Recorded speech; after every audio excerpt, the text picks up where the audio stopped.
Today I'm going to be showing you the 3 different methods to blend with coloured pencils. The first method I'm going to show you is blending with a solvent. This is my preferred method. It certainly takes a lot less work and your arms ache far less. However, you do need to build up a lot more layers because you're applying very thin layers at a time. So the product that I actually use is called Zest-It. You can get that online at Jackson's Art Supplies, and it's a non-toxic solvent, which is great. So it means that if you get it on your hands or your fingers, you just need to make sure you wash them before you eat or drink, but it's not going to cause you any kind of issues. It also smells orangey, although I must say that after a while it stops becoming orange smell and is more of a solvent smell.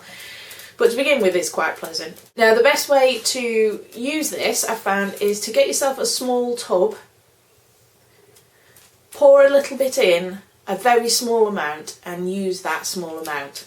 The reason for this is, as you can probably tell, it gets discoloured. So if you're using green and then you want to go over white but not particularly get the green into the white, that is going to happen if you've not put fresh in your pot. If you've been using green and you don't want your green to blend into your white, then it's advisable that you dispose of, or hopefully just have put the right amount in, and get a fresh pot. You can obviously have several pots, maybe one for darker colours and one for lighter colours, that way there's no waste. So to apply the Zest-It, you need a fairly rough brush. I use this Filbert one here. I will put in the description where I purchased it from and obviously what kind of brush it is, size, etc. And for small pieces, I use this small one here. Now this is just a flat brush, but anything that's just a basic acrylic brush that's not that soft will be perfectly fine. If you then want to continue layering, you may want a soft brush at a later date. I've never really found the need to do so. So using the Zest-It means you can get an enormous amount of layers on. I can't even give you a figure, to be perfectly honest, as you'll see in the video. The one that I actually did with Zest-It, I did get to a point where I stopped. Not because the paper wouldn't take anymore, or not because it was finished. If I was actually going to do that as a project, I would finish it, but because I would be there until next week. So although it looks slightly lighter than the others, that's purely for time. I wanted to get the video up and running, and the last thing you want to see is me sitting there putting layer upon layer for about an hour. The second method is to burnish. Now this involves taking your coloured pencils and putting quite a heavy layer on. Then what you're going to do is take a slightly lighter colour, or some people use white, and you're going to really push that colour into the teeth of the paper. Now bear in mind, if you're using a slightly lighter colour over the top, or indeed white, then your bottom layer may want to be a little darker. On this example I've not really bothered too much because it was just to show you guys how burnishing is done. The thing that you've got to remember is pretty much once you've burnished that, you're not going to get any more coloured pencils over the top. Even if you use the Zest-It, you'll maybe get a bit of a layer. So the coloured pencils I used were the Polychromos, and I just literally took a palette and went back over with a slightly lighter colour for each one to burnish. And the last method I'm going to be showing you is again burnishing, but it's doing it with a colourless blender. Now I have 2 of these. In the video you're going to see me using the Prismacolor one, but I have the Derwent one, which looks like that, and the other one, the one that you'll see me using, is the Prismacolor one. Now with the colourless blender, it's pretty much the same as the burnishing with the coloured pencils. Same thing applies. Once you've put that colourless blender on, you're very unlikely to get any more layers on. With that in mind, let's get to it. So as you can see, I've already roughly shaded these circles. I've used 3 different tones of turquoise, a light, a medium and a dark, and to blend the colours into one another, all I'm simply doing is applying a small amount of Zest-It to the brush and then just using a circle motion to push the coloured pencil into the tooth of the paper. Now, occasionally I do go outside the line. This is just simply for demonstration purposes. They're not perfect circles and the shading isn't by no means brilliant, but it will give you an idea of the different methods used to blend the coloured pencils. So the idea with the solvent blending is you build layer upon layer. So you'll notice as I progress and do the other two circles with the other methods of blending that they actually appear a lot darker. The reason for this is that it requires an awful lot more of the coloured pencil laying down in the first place to actually achieve the blending.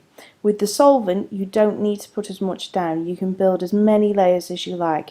This allows your piece to have an awful lot more depth, and it also means that you can put several different colours on top of other colours and you'll get a nice transparency to them. So you will actually notice it does look lighter. The reason for that simply is time. I didn't have enough time to sit there and do 10 or 15 layers to get it to the same shade of the other two. It was merely to show the blending technique with the solvent. So those of you with a keen eye will have noticed that there is, for want of a better word, a water ring around the first circle. The reason for this is I've overdone the Zest-It. I've applied perhaps a little bit too much in my haste, to be honest. This does occasionally from time to time happen. You can put a piece of kitchen roll underneath your drawing to try and prevent it. It does help alleviate a little bit of that. But if you're using it on a large piece, obviously you're going to be filling the paper, so it really isn't going to matter there. If you do want to keep the paper white, I suggest a little less Zest-It and take your time with it. You can also try and apply tape to prevent it from happening. So the next blending method I'm showing you here is one called burnishing, and basically it involves applying quite a heavy layer of coloured pencils in the first place and then taking a lighter colour and going over the top until you've completely pushed all of the coloured pencil into the tooth of the paper. It requires quite a sturdy hand and your arm will start to ache, which is why I prefer using the solvent, but you require a lot less layers to achieve the result. However, with this method it does mean you will get to a point where you can no longer apply any more coloured pencil to the artwork. So like I've said, you will get to a point when you can no longer apply any more coloured pencil. So that's worth bearing in mind when you're doing your artwork, because you need to know at the point when you're burnishing that you're happy with your work and you don't want to add any more detail to it. The other thing you need to bear in mind is that because you're using a lighter coloured pencil, you need to put down a slightly darker colour than you intend to achieve as the finished result.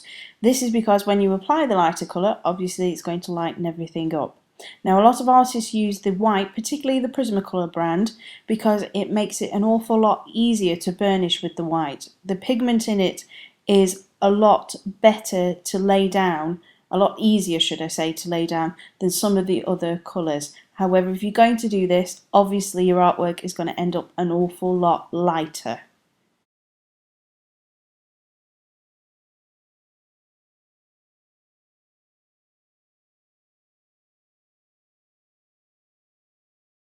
So this leads in quite nicely to the next type of burnishing that I'm going to be doing.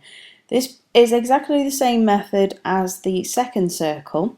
The only difference is that the burnishing coloured pencil I'm going to be utilising is a colourless one. Now I have two different brands of this. I have the Derwent and I also have the Prismacolor one. Both are excellent at doing the job.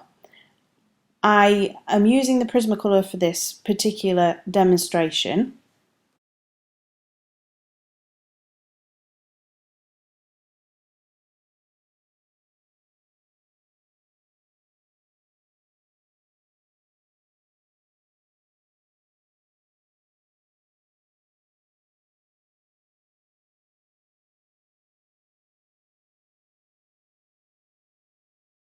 So once you've applied quite a heavy layer of coloured pencils, you're ready to apply your colourless blender. Exactly the same method as the second one. You're simply going to push all of the coloured pencil into the tooth of the paper.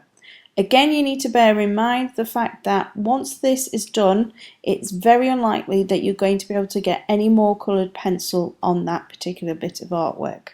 So please bear that in mind. It may be that you want to use the solvent first and then do the burnishing once you're completely happy that you've got all of the detail on there that you require.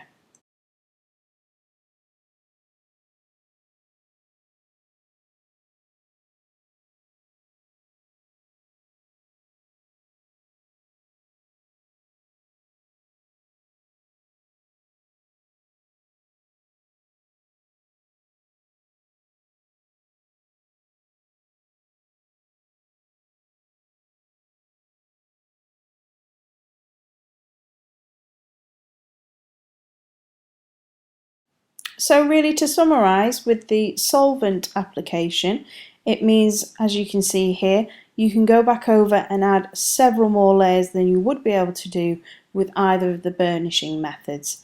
Now, the second burnishing method means that your artwork is going to be slightly lighter if you don't adjust your bottom layer for this. With the colourless blender, obviously this isn't an issue. I would recommend using the solvent, and you can always burnish over the top afterwards. If you've enjoyed the video, then please don't forget to hit the subscribe button. If there's a particular technique that you'd like me to do a video of, then please feel free to stick that in the comments section. And if you have any questions in regards to the blending, then please feel free to leave those in the comments section as well. Thank you very much for watching. That's about it really. Me and my circles are going to off-wintered.